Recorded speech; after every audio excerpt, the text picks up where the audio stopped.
Great. Hello and welcome to Sunday Night Conversations. I'm your host, Michael Patrick Rooney. Tonight's show brought to us by D1Baseball.com. I want to say thanks to our presenting sponsor. That is Netting Pros. Netting Pros specializes in the design, fabrication, and installation of custom netting and padding for college baseball programs all around the country. Next time your field or facility needs something new, whether that's netting, wall padding, L screens, or ball carts, make sure you check out our friends at Netting Pros. We say it every single week. These guys are incredible people. They go to the convention. They love college baseball, and they've got just incredible products. So thank you to Netting Pros, and want to encourage everyone to support them. Another episode of Sunday Night Conversations. These are just college baseball conversations. This year's been really fun. We're kind of whipping around doing all kinds of different themes. Traditionally this show, we've talked to a lot of assistant coaches. This year we've mixed in some head coaches. We had very New Jersey-ish last week with Barry Davis of Ryder, the good doctor, and John Yurkow of Penn. That was super fun. So tonight, my guests, you see Matt Hobbs of Arkansas, Chuck Jeroloman of Florida. So here's the deal, fellas. I thought you guys would be really fun to have on the show for many reasons. One is because you guys were co-champs of the SEC last year, which was super awesome. And obviously, you guys have been around the league. Chuck, you played in the league, and now you're coaching the league. Matt, you've been in the league. And obviously you guys are two of the more high profile programs in the country. So really excited for this. So let's just jump in. So Matt, Coach Hobbs, you're starting us. What I'd like you to do is just kind of like bullet point your resume for us. So like, where'd you grow up? Where'd you play in college? Give us your coaching stops. So I grew up in Southern California. So I was on the West Coast pretty much my whole life until I went to play college baseball. I played at the University of Missouri. And then from there, I went back to Southern California and coached. My first coaching job was Chapman University in Orange County. I was a Division III coach for 1 year. And then I coached for the Santa Barbara Foresters in the college summer league that summer. And then I got the pitching coach job at Santa Barbara City College next. I was there for 3 years. And then I went to UC San Diego. So then I was at the Division II level. And I coached there for 3 years, I think, 3 or 4. And then my first Division I job was the University of San Francisco. I was there for a year, 10 months. And then I got back to the University of Missouri. I was there for 4 years with Coach Jameson. And then I went to Wake Forest with Coach Walter. I was there for 4 years, I believe, and then this is year 6 with the Razorbacks here and Coach Van Horn. That's awesome. Hey, so tell me about going from SoCal to Mizzou. Was Coach Jay and that staff recruiting a bunch of California kids at the time, and what assistant kind of pulled that off? How'd you get from SoCal to Mizzou? Chal Fanning was the pitching coach, who's from Fanning, yeah. I'm sure you know him. But he was there, and he was from San Luis Obispo originally. And he was out scouting a high school all-star game. And I was uncommitted at the time after my senior year of high school. So like kids out there, it can still happen. You can still play Division I baseball if you're not committed really early. And I committed like a month later to Missouri. So I was uncommitted until the middle of in the summer of going into my freshman year of college. But he saw me pitch just kind of randomly, and I ended up going. I went on a visit, and I didn't know anything about Missouri other than it was in the Big 12. I kind of knew what the Big 12 was at that time in my life, and I thought that was like the best thing in the world to get to go play like big time college baseball. So that's how I ended up there, just kind of by accident. And so you're teammates with Tony Vitella at Missouri for 1 year, 2 years. 3 actually. Tony came in. Yeah, we were there for a long time together. So he came in. He had a long journey to Missouri too. Like I think he had been at a couple different spots and then ended up with us during my sophomore year. So my sophomore, my junior, and my senior year, we were there together. And then he stayed to coach. I think we all kind of all knew he was going to be a coach. His dad is a big time coach and was a big time coach in St. Louis. And we kind of all knew he was going to end up getting into coaching. And yeah, he's like the best teammate of all time. like what you see on the field now with like how fire and intense he is. That's how he was as a player. And he was like the greatest teammate ever. It was awesome getting to play with him. And obviously now getting to just, you're in the same kind of coaching fraternity, even though, he's head coach, I'm an assistant, but the guy's awesome. Oh, awesome. His GIF. I have his GIF saved on my phone. It's a favorite go-to when he's coming out of the dugout with the shades. It's like on the 20 to 80 scale. It's like 100 cool. It is, and he is. College, yes, he's the coolest guy in college baseball, right? Oh, yeah, effortless. Yeah, he's like the Mike Trout of college baseball coach. The best. What a good dude. Yes. Hey, how about Coach Hobbs? Your last year at Wake Forest, was that the Game 3 Super Regional in Gainesville, and then your next year was in Fayetteville? I was there 1 year after that. So we played the Super Regional in 2017. And then I was there in 2018, and then my first in November of the next year is when I think Wes took the Twins job in like late October, and then I came in after after fall ball was over and everything in November. So I was there one more season after the 2017 Super Regional at Florida, which was an absolute battle.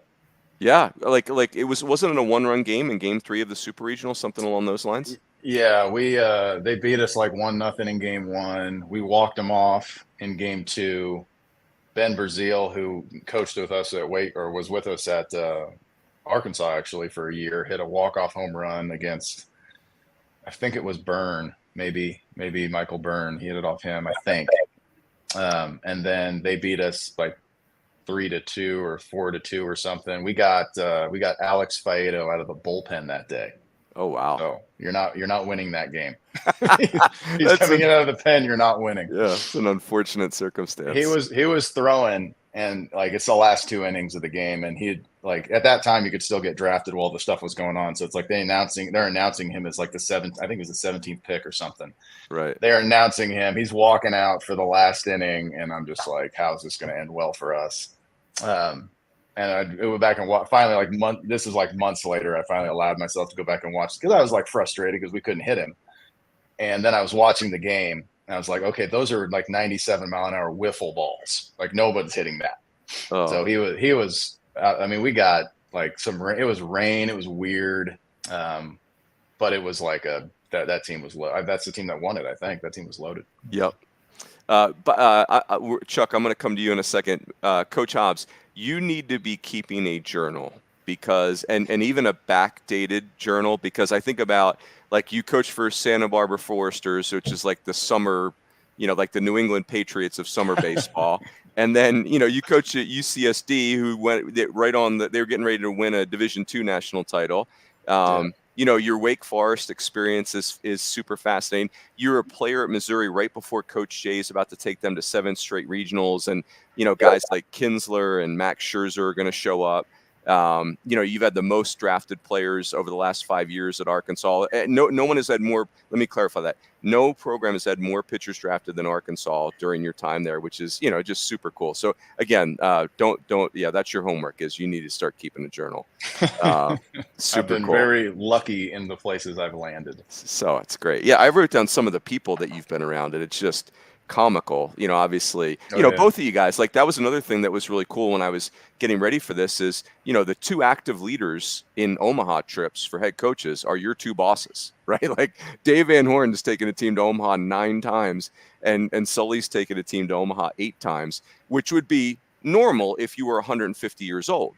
But right. Neither of those guys are 150 years old. So on that note, Coach Jeroloman, take it. Yeah, same thing. Kind of bullet point us through your baseball life. Yeah, I was born in New York, Suffern, New York. We ended up moving down to West Palm Beach. My dad was a cop. So we relocated. He was a cop in Delray. Went to Wellington High School. Played in an unbelievable high school program for a legendary coach. It was Scott Benedict. Then moved on to Auburn University. Played in the league for 3 years and then signed with the Red Sox. Played 7 years of professional baseball total and then stopped playing to start coaching. Right. Like we had our first child and I felt like my window to the big leagues was probably like this big if it wasn't gone already. It got to the point where I felt like I was kind of playing for myself and, time to move on and do the right thing for my family. So all the guys I had in college baseball were gone at that point in time, right? Like Coach Renfro, he was the coach I played for at Auburn. He was now AD at a high school in Birmingham, right? And I reached out to Chris Finwood, who was our assistant. He's honestly the reason why I started coaching, was because my time with him at Auburn, he had such an impact on me. So hit up Finney. He didn't have anything available. Hit up some other guys, and ultimately it was kind of like striking out. And I was finishing up my degree at the same time, kind of knocking it out online, and just started reaching out to the other coaches in the league that I played against. And it's crazy, but Corbs is the reason why I got my first job. Wow. Right. So I emailed him and a bunch of other guys, and he said, I don't have anything available, but I think Schloss might have something coming available. And it ended up working out to where I started off in Fort Worth, Texas, which had never really been anywhere by there at all, with a wife who had to find a job and a new baby and no help at all and not making a ton of money, coaching catchers, which I didn't have a whole lot of information on. Right. So I was calling my brother who caught for a while and ended up getting to the big leagues for I think it was 6 weeks, the Blue Jays. And then that position kind of grew for 2 years and learned a lot from Schloss and Tony and Los and Maisie and all those guys out there. Then coached at Jacksonville University, I was a recruiting coordinator there for 4 years, worked for Tim Montez, and then that transitioned to Chris Hayes. Really good people, man, and got back to Florida and then moved to South Florida and worked with Billy Mole for 2 years until ultimately ended up here at Florida.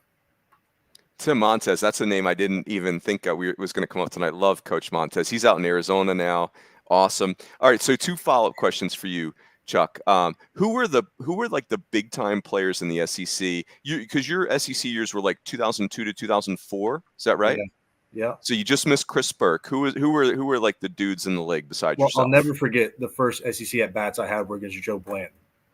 Right. So I was at home against Kentucky. Oh. And Coach Renfro, love him to death. He made me take a strike. Like I was a freshman hitting down in the lineup. I definitely wasn't ready for it. Took a heater down the middle, got a hammer for a called strike, chase a break ball in dirt. 3 pitches, smell you. Next at bat, he probably was going to give me the take sign, so I didn't really look. Ended up getting a fastball early and was able to catch a barrel. But that was the introduction to SEC play, man, was Joe Blanton. So I'll never forget that one. Oh, man. How about position players? Who were prominent position players in the league at that time? I mean, Laporta had a really good year with my brother. Oh, that's right. Right? He had a really good year. Gosh, man. I mean, Drew Meyer had a really good year at South Carolina. The shortstop played really well. I mean, Hochaver, his kind of coming out party was against us his freshman year. We didn't really know who he was up to that point. But Ole Miss had Stephen Head, a two-way guy who's had huge power. I think he's a scout now. But Ole Miss was really good then. Mahalam and Papelbon. Mahalam was starting on Friday, and Papelbon was coming out of the pen and closing at Mississippi State. And every time we went to Mississippi State back then, it was Super Bulldog weekend. So you look at 12, 14,000, how many they could pack into the old stadium back then. Gosh, that's crazy. And that's an SEC that existed without Vandy really being a factor. Like Corbs was literally just kicking it off there. Yeah, they became a factor a little bit that first year. Mm-hmm. They went from just having Sowers and they would kind of win that game, or you definitely fight them through that game to, they were kind of fighting the whole way through every single weekend then. Yep. Oh, that's so good. And then, okay, so you did it really quickly. Here's my other follow-up question. I want you to repeat that 2012, 2013 TCU coaching staff, because that's also an all-star cast. Yeah, for sure. So Jim Schlossnagle was our head coach. The first 2 assistants were Tony V and Randy Maisie, right? And Mays was doing everything on the field. It was unbelievable, man. And then Mays took the head job at West Virginia, and then Sarlos ended up coming in to be the pitching coach then. So, And then Elander was our catcher. He was actually the first player I think I coached in college, because that was the only position I coached right away. So great. Well, as we said before we hit record, Tony Vitello is the Kevin Bacon of this podcast tonight. He is the Kevin Bacon of this episode. So, all right. So I think we're going to be very SEC centric tonight, which is, I think that makes a ton of sense. Because the SEC really is the center of the universe in college baseball. So And Chuck, you could take this as a player, or you could take this as a coach. And Coach Hobbs, you obviously are going to do this. Well, no, you could do it. You played in the Big 12, so you have to do this as a coach. So what I want you to do is your first like big road trip in the SEC. And what I'm going for is like the crowds are one of the things that make the SEC so spectacular. So what's maybe the first road trip or your first memorable road trip where you're like, okay, this is something unique? Go ahead, Coach Hobbs. I think I'll do it about our own fans. Like the first there you time I knew that I was like, this is a little bit different than I was expecting. We played I think it was like our second weekend, maybe my first year coaching in 19. We went to USC to go play a weekend series in Southern California. And you show up to the games and there's like there's some Arkansas people there.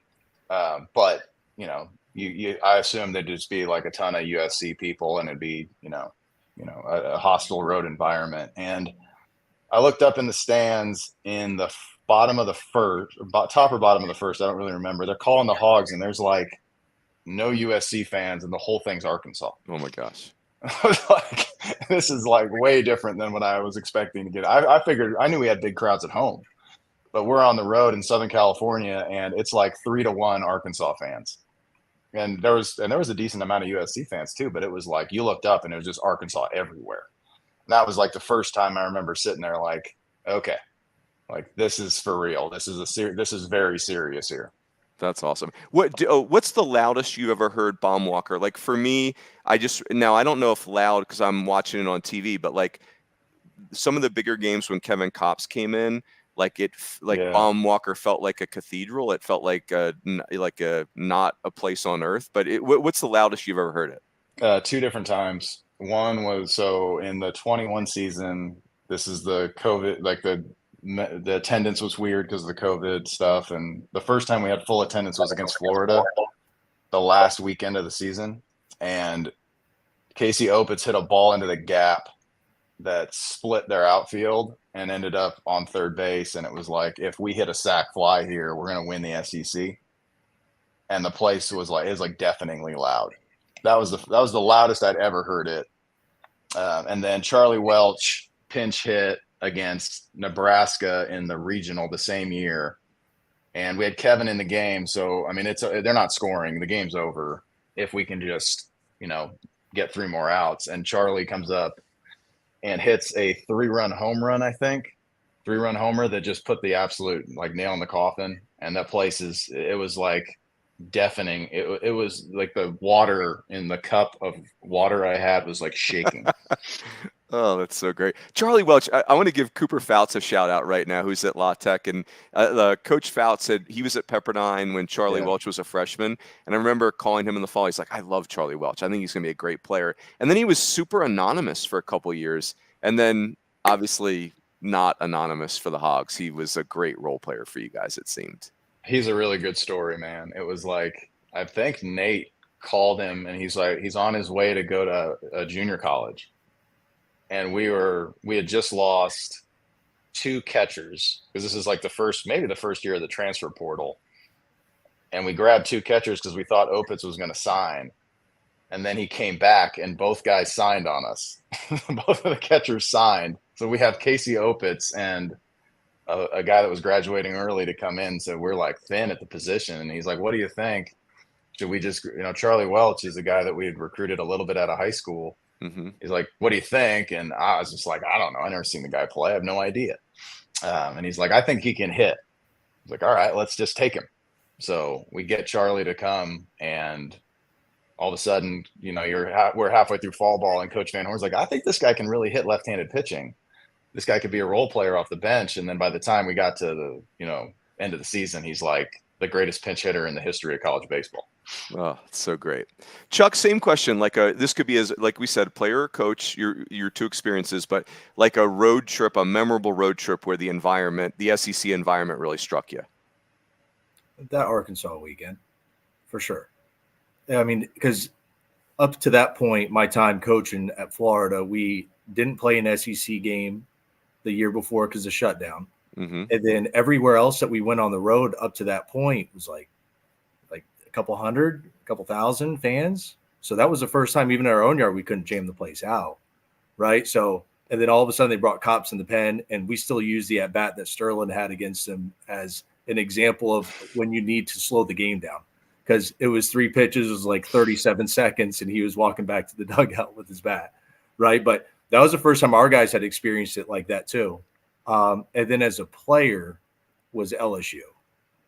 I remember being under a pop-up on Friday night, and they were good. So when Smoke was there, it was early on in his time there, and Tug Hewlett was our second baseman. He's from Shreveport, right? So it was a pretty important series for him for sure. And we had a good team. We had a really good team at Auburn at that point in time.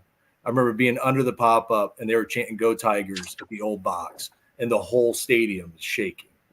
So that was different for sure in that Arkansas weekend as a coach, just because we hadn't experienced anything like that for the 2 years. That was the first true road environment that we had. Yep. And at LSU, you were saying that was old box or new box? The old box. Yep. Remember the old box? Like if somebody went behind, if there was a pass ball and you went, the field was so crowned. If a catcher went behind home plate to go get a pass ball, they disappeared. It was like you couldn't, unless they were 6'12", you couldn't. It was crazy. Hey, well, how about Chuck last year, Super Regional? Again, I'm watching on TV and just trying to feel the vibe. Was that the loudest you've ever heard it in Gainesville? Absolutely. No doubt. I think the rain delay actually was a positive. You know, we had a little bit of a rain delay each time, and it allowed kind of all the fans to show up and have some fun before the games actually got started. So it was probably the rowdiest our crowds have been at any point in time here at Florida up to that point. But it was jammed up. It was really good, and the guys played good for sure. That's awesome. All right, so another thing that makes the SEC super, special is Hoover. And I've only been once. Like they always send the A crew to Hoover, like that's Berkey, KP, Big Ben. So I'm happy. I love going to some of the other tournaments, but Hoover I got to go to once, and it was just unbelievable. I've told anyone that will listen to me that if you're a baseball fan, Hoover needs to be on your baseball bucket list. And I was there on a Tuesday night, and it's Mississippi State playing LSU, and there's like 13,000 people there. You're like, it's Tuesday. What are we doing? Everyone has work tomorrow, but no one's going. So Coach Hobbs, like a memory from Hoover or observation from coaching in Hoover. I think Hoover's like the coolest week. It's really cool when you kind of know what you're going to do the next week.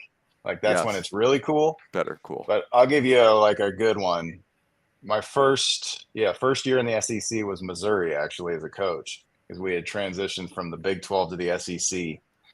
And we go play Mississippi State in the first round of the tournament. I think this might have been the year they went to the final series against UCLA, maybe 2013. Yeah, I think so. I think that's what it was. And this is when I knew, like, your SEC baseball just a little bit different than what I was expecting to get into when I came in from Missouri and from the Big 12. And nothing against Big 12. Big 12's great. But we go in and play, and we have to win because we barely got into the tournament.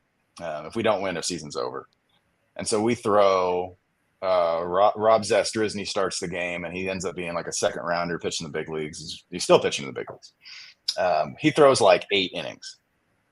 And then we bring in Keaton Steele, who was our like closer, kind of like Swiss Army knife guy, and he goes like 6 innings. So we're in extra innings, deep in extra innings. And then we bring in our closer. So we use 3 pitchers. It's like a 2-1 game. They used like 13 guys. And every one, I think like 7 of them pitched in the big leagues. It was like a Swiss Army. It was like, and Butch was the pitching coach there at the time, and he does such a great job. It was like facing an octopus. Like every single guy threw from like a different arm slot, or like they threw 98 or something. And we used 3, they used like 12. I don't even know how many it was, but it seemed like a different guy every inning, and they were all really good. That's like my first Hoover memory where I was like, we have got to get better quickly. Oh gosh. Yeah. And they were on their way to the finals of the, they were loaded. I mean, they're good every year, but they were really good that year. And I just remember sitting there on the way back home on the bus, like, God, man, we got a long way to go. Yeah. Frazier. I always want to call him Todd Frazier. It's not Todd Frazier, but the Frazier, he's still in the big leagues, and Wes Ray was on that team. And I can't think of the big closer. He had big hair. He looked like Duck Dynasty, but Jonathan Holder. Goodness I think gracious. Renfro was on that team too. That's right. He absolutely was. Holy heck. Oh, man. Chuck, how about you as a player or a coach or both? Hoover. As a coach, I think it was the championship we played against Tennessee. They were really good, right? The flyover before the game is way different, but the environment the whole week it's really cool. There's players hanging out, watching other teams, hanging out in the hotels. You see everybody in the league, I swear, in the lobby of the Winfrey, right? And guys go and lift with other guys. It's really cool, man. It's a really cool environment. But the flyover before the Tennessee game was way different. That's when we threw Carson Finvold, who had logged probably like 5 or 6 innings the entire year up to that point. And we just tried to trick him to death, because Tennessee that year was rolling. They won the league in the regular season. They ran through the tourney. It was a really good club. And we just tried to Bugs Bunny change them to death with Finney. And that ended up setting up our regional run that we ended up losing. But Finney came out of the pen and threw 9 complete innings against Oklahoma to put us to the final game. But real change. It was dad pitching to big leagues. Carson's dad did, but it was different, man, for sure. That's so good. The one trip I got to make to Hoover, I remember checking into whatever the ESPN hotel was. Is that resort that's right there? It's the nicest hotel you've ever stayed at. And then you walk in the front, these big front, doors that are, made for impact.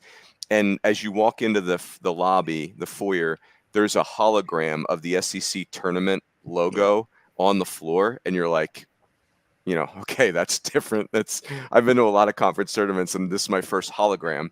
And then, you get in your room and there's like a little, pop-up thing. I will say so that though the ACC tournament, when it was in Durham, when you checked into your room, there was a 6-pack of beer on the dresser, which was, like hipster Durham beer. So that was, but it, I don't know, hologram or 6-pack of beer. I guess it's different strokes for different folks, but you can't beat Hoover. Hey, let's do this. Boys, let's do a player. I'm going to pick a player for you. So usually the way I would ask this question, I'd say, I want you to give me a player that has impacted you as a coach, like where maybe this player forced you to think about things that you really believe in, or, just the journey of this player is something you'll never forget. So I'm going to force you to pick a player. Like I'm going to pick a player for you, but then I'm also going to, you could pick a second player if you wanted. Because you guys have 2 very obvious players. Like, for you, Chuck, it's going to be Wyatt Langford, just because he goes from 4 at-bats to, he's in AAA this year, right? Like he's the 4th pick in the draft after getting 4 at-bats his freshman year. For you, Matt, it's going to be Kevin Kopps because his experience is so unique. But again, feel free to piggyback a second player on there. But yeah, just what it was like to coach a player like that had such a unique journey. Go ahead, Coach Hobbs.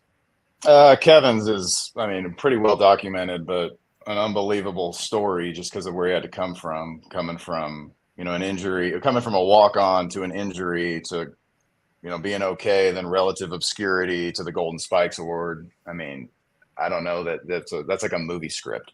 It is. And honestly, like I don't know that anyone would be interested in college, like a movie about, like somebody should do something about that. SEC storied. What are we doing? Maybe they're waiting for him to get to the big leagues or something. It's one of the great stories of all time. If you just really dig your teeth into it, it's an unbelievable story. I actually just saw him. I was at a wedding for one of our other players. I was just with him 2 nights ago.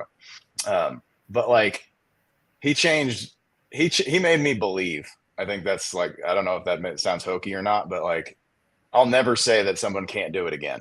Right. Ever. Because there was plenty of times in 2020 where I was like, oh my gosh, Kevin, what are we doing here? And, I thought he was going to be done with baseball, if I'm being honest. Like I thought he'd try to sign for $1,000 in that shortened draft as a free agent or just quit baseball. And he made me believe in him, but that also made me believe in people more than I probably was at the time, which is like, that's a pretty strong thing for somebody to impart upon you. And he like did never give up on people either, like because you just don't know what's going to happen. I guess I could piggyback on Kevin with Evan Taylor. Ooh. Evan is he was in his 4th year with us in 2022, the year the Omaha year, the last time we went. And for 3 years, I think he threw a total of like 10 innings.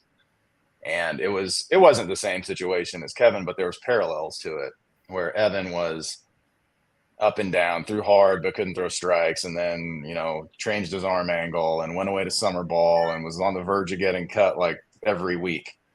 It seemed like, and he just persevered, man. And I don't think that Evan happens if it wasn't for Kevin, I guess. Right. Like Kevin doing what he did, like made us all believe like this could happen. And then Evan Taylor kind of does, it wasn't the same, but something similar to it the next year, and ends up being like an 8th or 9th round draft pick. And he was an all-star in single A this year. And he's in the Arizona Fall League right now. Like this guy was going to be cut from the team on multiple occasions. And he just kept his head down and worked. And it changes you as a coach when you start to see that it's okay to have belief in people that maybe you look at and you think they probably can't do it. Right. But they don't stop and they don't quit. And there's nothing but fight in those guys. And it might not look like it every day, but when you look at the totality of both careers at the University of Arkansas, fighters, just absolute fighters. And like Kevin's in AAA right now with the Padres. And like I said, Evan's in the Fall League. And these are guys that were done, like dead and buried on the cutting room floor. Like you weren't never going to hear from them again. And, I hope they both play in the big leagues and have 15-year careers, but what they've had to go through and what they've had to do to get to where they are is going to make them successful for as long as they're around. They're going to be successful at something. And yeah, I think a good way to say it is they just change your perspective on people, but they also change your perspective as a coach. Yeah. Hey, let me ask a follow-up question on Kevin Kopps, because it is like he literally is asking you guys if he should go get a regular job, and then like 10 months later, he's the best. He's literally given the Heisman Trophy for college baseball. Was there like an inner squad that fall where like he just mauls your hitters and you guys are like, okay, or was it more gradual? Like was there like an inner squad where it's like, holy heck, like no one is making contact, or was it more gradual that fall of 2020? So it was both. It was really gradual, and as the pitching people, we're looking at we're looking at what we look at. We're looking at the numbers. We're looking at the TrackMan stuff. We're looking at video. We're looking at everything that we can to try to help the guys get better. And along the way, you're looking at like, wow, Kevin this is way different than what he was a year ago, or even when he was at his best in 19. This is a lot different in terms of movement on the pitches and velocity of the pitches and consistency in the zone with the pitches. And how he would bounce back. He's feeling a lot better. And he was starting to throw a 2-seam fastball instead of a 4-seam fastball. And he was starting to pitch more comfortably. And then Christian Franklin, who was our center fielder that year in 21, I remember talking to him in his last at-bat against Kevin and before the fall, like right before the Fall World Series. And he's like, I can't hit that.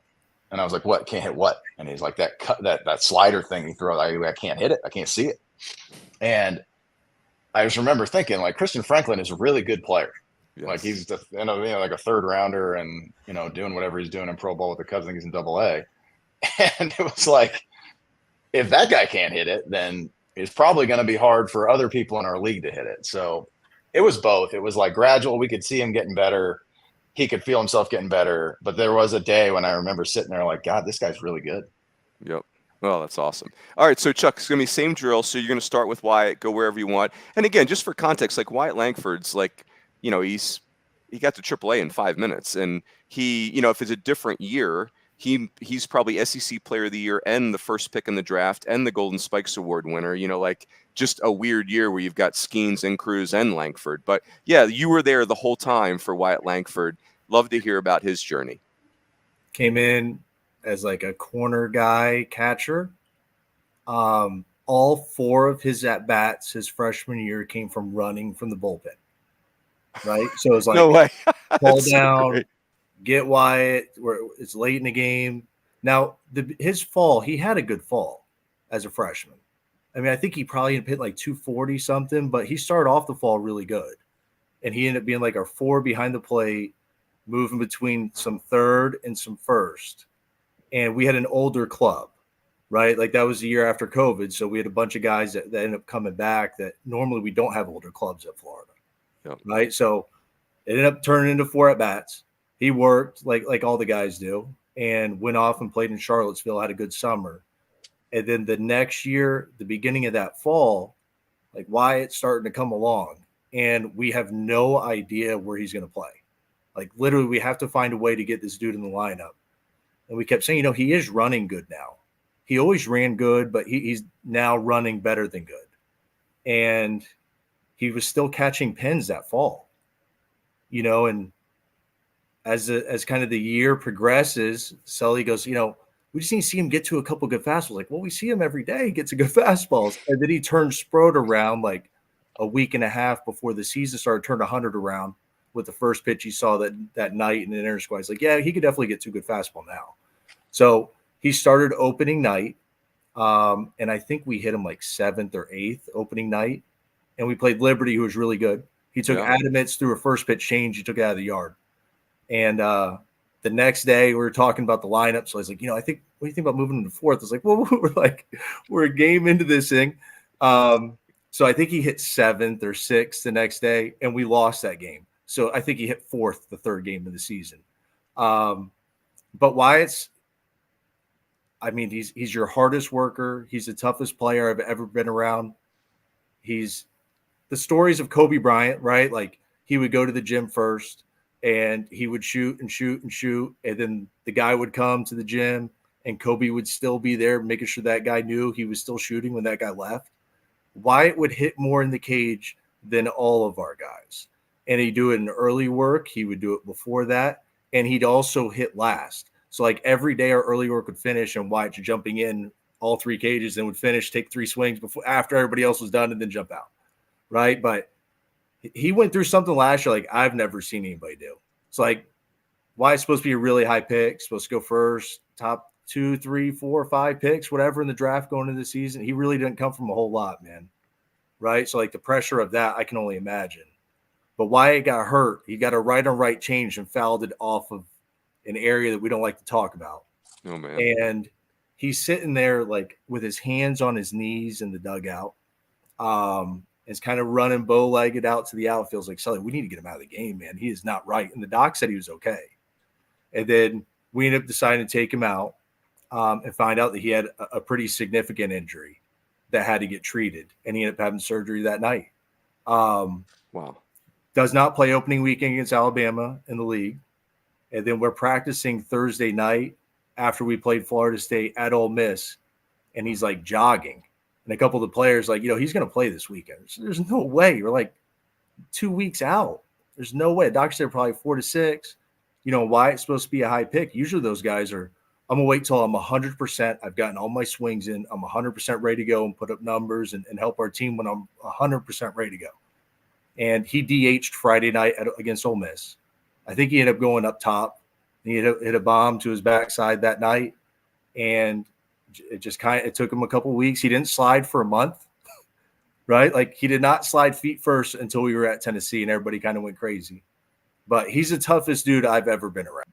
Best player acts that way. I'm sure Dylan Cruz is a really good kid and really good player, but I'm 100% partial to my guy.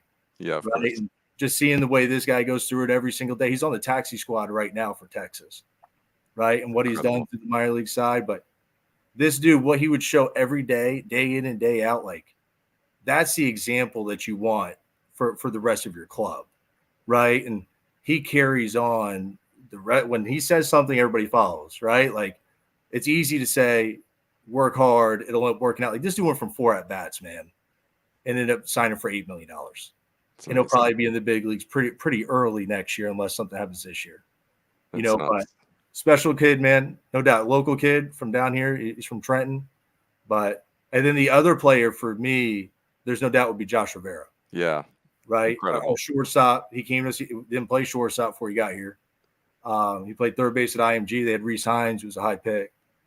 And just his growth and maturity on the field, off the field, he completely grew, man. And he ended up leading our team every day. From the kid he was before he got here, and then what he did for us last year. He's the heart and soul of our team, man. He was a voice. We had kind of leaders at different levels in our club last year. We had leaders on the mound. We had a leader in the outfield with Wyatt, and then BT was an unbelievable leader behind the plate.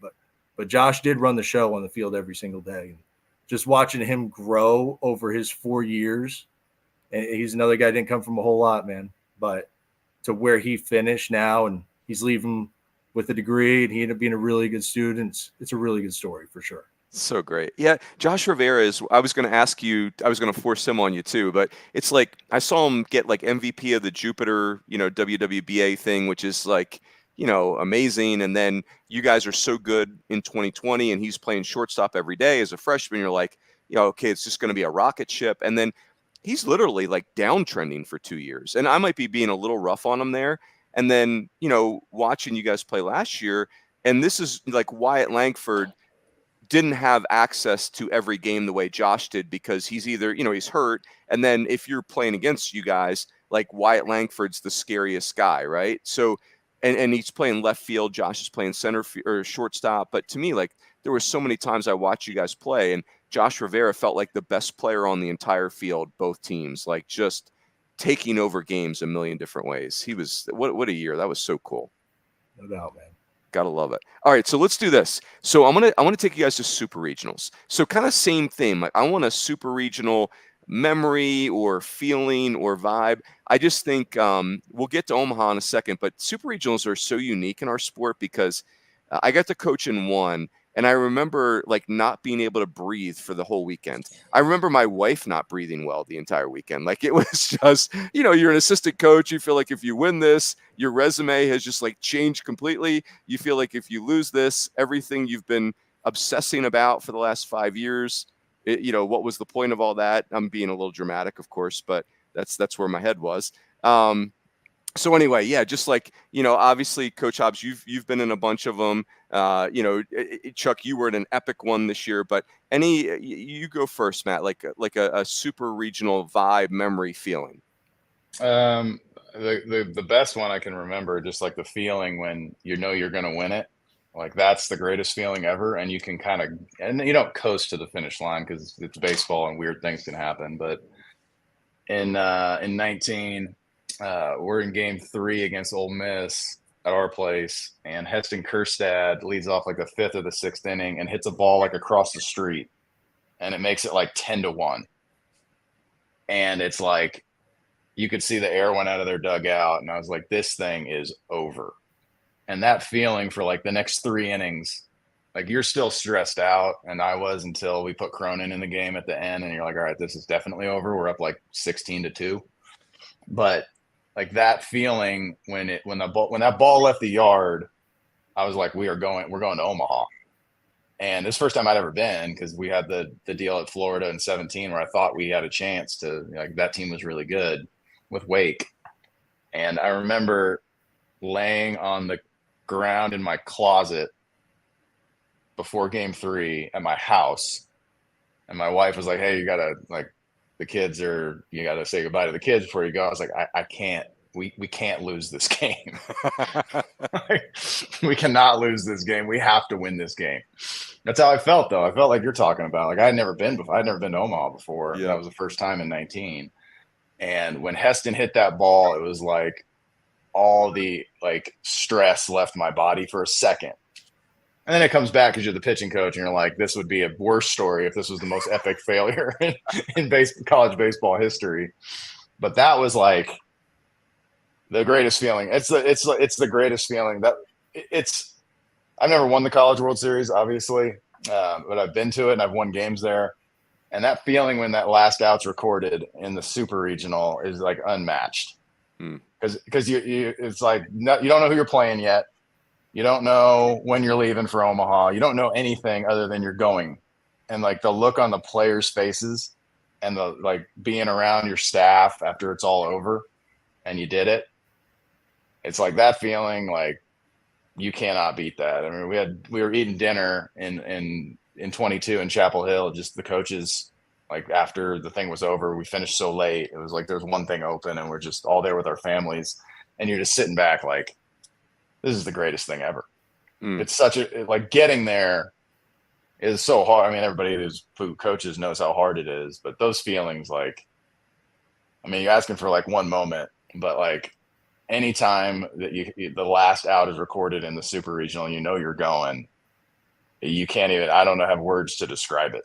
Yeah. It's because again, like all of us that have followed college baseball, it's amazing how some of the greatest teams in the history of our sport didn't go. I mean, like you just run through the list: 2008 Arizona State, 2013 Vandy, your 2021 team, Tennessee's 2022 team. I mean, just it's remarkable. Chuck, the other go ahead. the other side of it is just like gut, like Chuck's been in these too. It's like gut wrenching when you don't go and you think you should. Oh, yeah, that is like I'll be in therapy for life over that. Like, goodness. Go ahead, Chuck. Same question. Well, this year was weird, man. We had a child 2 days before the Super, so I was watching it. We scheduled actually the birth of the baby for 2 different dates.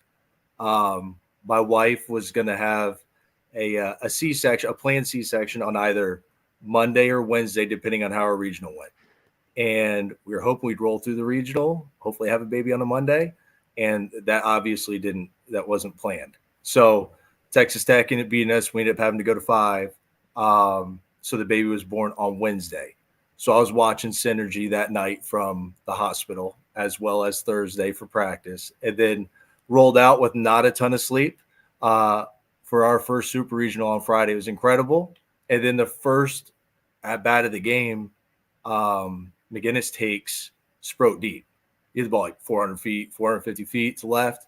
So I was like, this is a wake-up call pretty quick. And Sproat was not sharp early on. Took him a little bit to kind of settle in. And once he gets rolling, he's throwing all 4 for strikes, man. It can be a freight train at times. And then once we got through the first game, we ended up winning that game. Kind of had a feeling that if Hurst could come out quickly, like he has a tendency of being able to, that they were going to have a hard time. I mean, when Waldrop's on, man, and the split was going, honestly, it's really hard to handle. Mm-hmm. And the feeling that we had at our place, and our guys, we have like a couple group text messages, like all of us do, right? But I'll never forget a text message from Tucker Talbot that he sent in the group.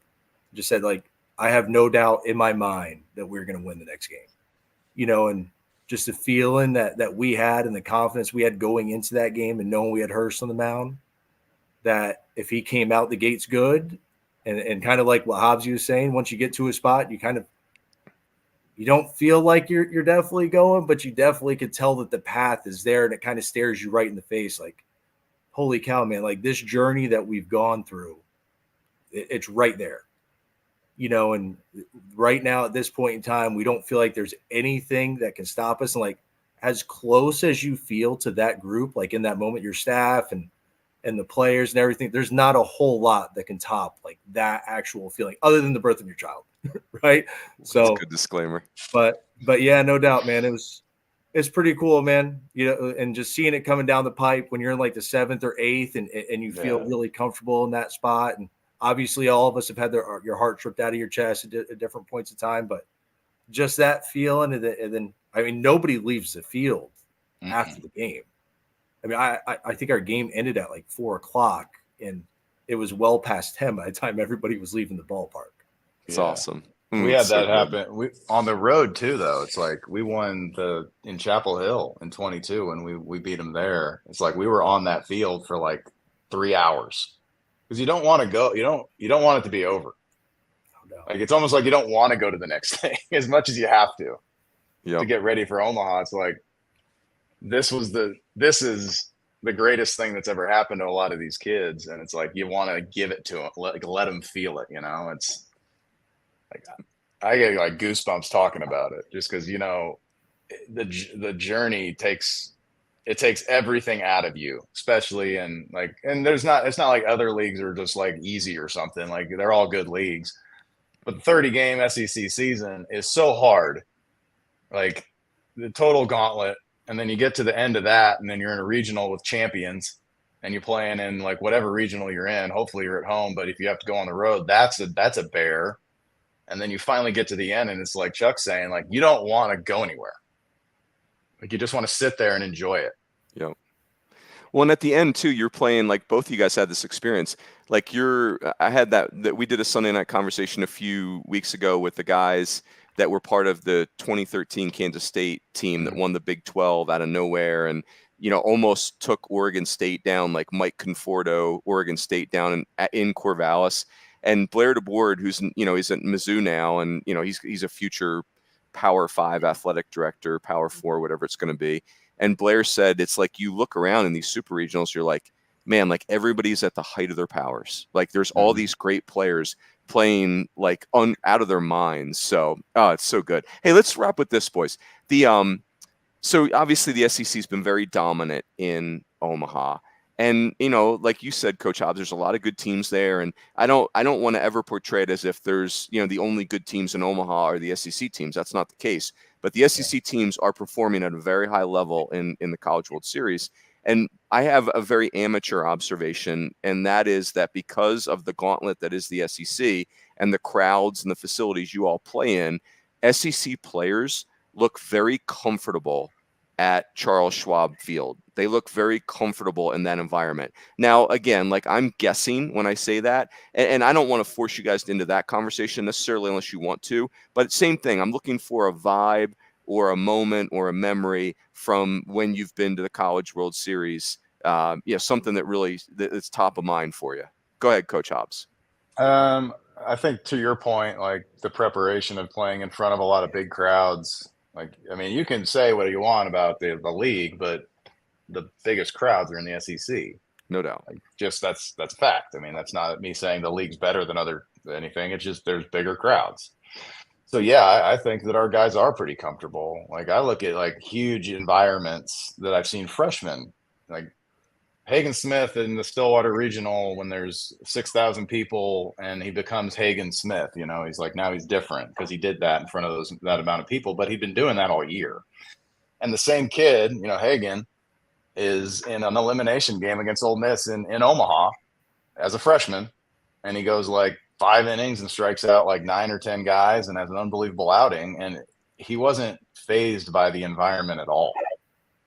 And he's a different bird in terms of just like he doesn't seem to get fazed by a lot, but pitching in all those environments got him ready. It hardens you. Mm-hmm. I don't care what you say. Like you can make the arguments, you can post all the numbers you want about which league's better than which league, and they're all valid and they're all good teams. I've coached in all of those leagues except for the Pac-12 and the Big Ten. But the Big 12, the ACC, the SEC, I've coached in all those leagues. And the environments and the crowds in the SEC are just different than the other leagues. That's the fact. And it gets those kids ready. Like our kids, I feel like are and maybe not more prepared than others, but they're ready when they go into those big environments because that's what they see all the time. Mm-hmm. So whether it's at our place or going down to Florida, they're a crazy environment, or Mississippi State or Ole Miss. I mean, you go down to South Carolina, you could just keep on going down the list of these places that it's hostile, not in a bad way, but it's just it's hostility. You're on the road. Everybody wants you to lose. And that hardens you up, man. It makes it, because you've been through it before, it helps you when those environments get huge. Yep. Well said. Chuck, go same thing. Go anywhere you want, but something, an observation, a memory, a thought on being in Omaha. Well, I mean, with what Hobbs said, I think he's right, but I think there's like layers to this thing, right? Like as right away as a freshman, you go through your first game, then your first road game, then your first SEC game, then your first SEC road game, then your first tourney game, then your first postseason game, and then your first game in Omaha, right? And I think what he's saying, like the environments that we play in and day out, we're not having to go from skip 3 hurdles and go play at Omaha, right? Like we get those environments, and I think every one the guys do have to overcome, right? Like I think they do have to realize how to slow themselves down when you're playing in Charles Schwab. I think you do have to realize how to relax when you're staring down the barrel of your season potentially being over, right? Like that's a tough one, man. That's a really tough one. And when you're seeing that in Omaha, and there's 20,000 people there, that's definitely a tough one. But the moment this year, that's easy. It was when Wyatt hit the ball against Virginia, right? Like Wyatt, the homer against Virginia, tied up. I think it was the furthest ball ever hit at the stadium. And we had kind of fought back. We hit a bunch of balls really hard. Yard was playing really big that night.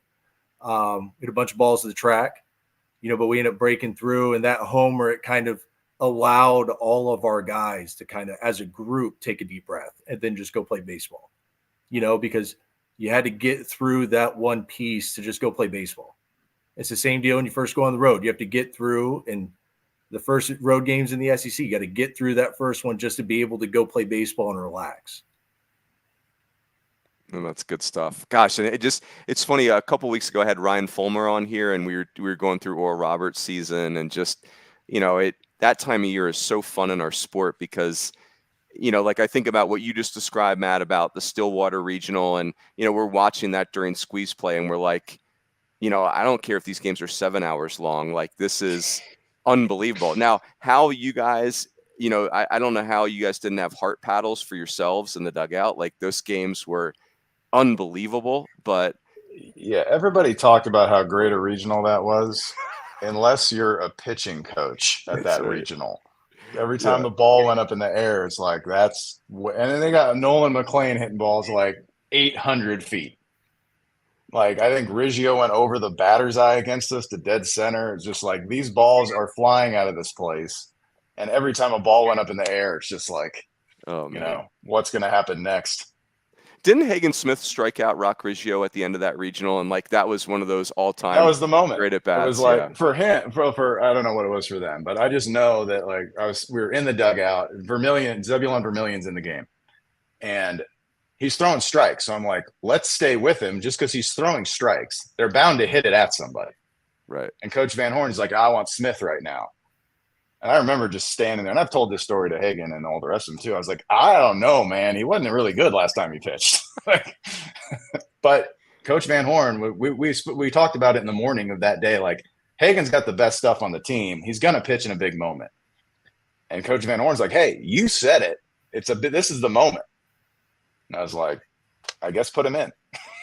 Oh, that's great. And I think he hit the first guy in the shin or something, and it didn't start good. And then he's getting this at bat with Riggio, and it's like 6 or 7 or 8 pitch at bat or something. Keep fouling balls off, and he finally and it's all fastballs because I don't think he trusted his breaking ball at that time. So it's all heaters, and Riggio just been killing us. And he goes top of the zone, fastball up and away to Riggio to punch him out, and it was like the place. Our fans went crazy, and then the air went out of their dugout, and I think we might have doubled in the next inning to score 2 or something, and it was like, this thing's over. Yep. And that was his moment, though. And it's like, those are the things that change careers. Yeah. Moments like that one moment, that one thing that just changed everything for him. And it's like, it happens for every team. Yep. Yeah, no doubt about it. Gentlemen, this was so fun. Gosh, I could keep you another hour. I'm not going to do that. 1 hour is the perfect time. These conversations always go. It feels like we talk for 50 seconds. The time goes so fast, but really good stuff. I knew you guys would be great. I knew you'd have some incredible stuff to share. So really, really appreciate this. Let me say thanks to our friends at Netting Pros who allow us to put this on. Really appreciate their partnership. We'll be back here next Sunday. We got some really cool stuff coming up. Next week is Mitch Gaspard and Tim Jameson, 2 guys that are coaching now as assistant coaches, have our former SEC head coaches, 2 of the best people in our sport on top of it. Tom Holliday is going to be a guest in a few weeks. I'm calling the Holidays the first family of American baseball right now. You've got Tom took a team to Omaha. Josh took a team to Omaha. Matt made pretty good money in the big leagues. Now, Jackson is the number 1 prospect in all of baseball. Ethan Holliday is the number 1 prospect in the class of 2025. So, and TH was just some old guy from Western PA, and next thing you know, that's a pretty good patriarch. So anyway, that is it. Everybody have a great week. We will catch you next time on Sunday Night Conversations, and we will talk to you soon. Take care.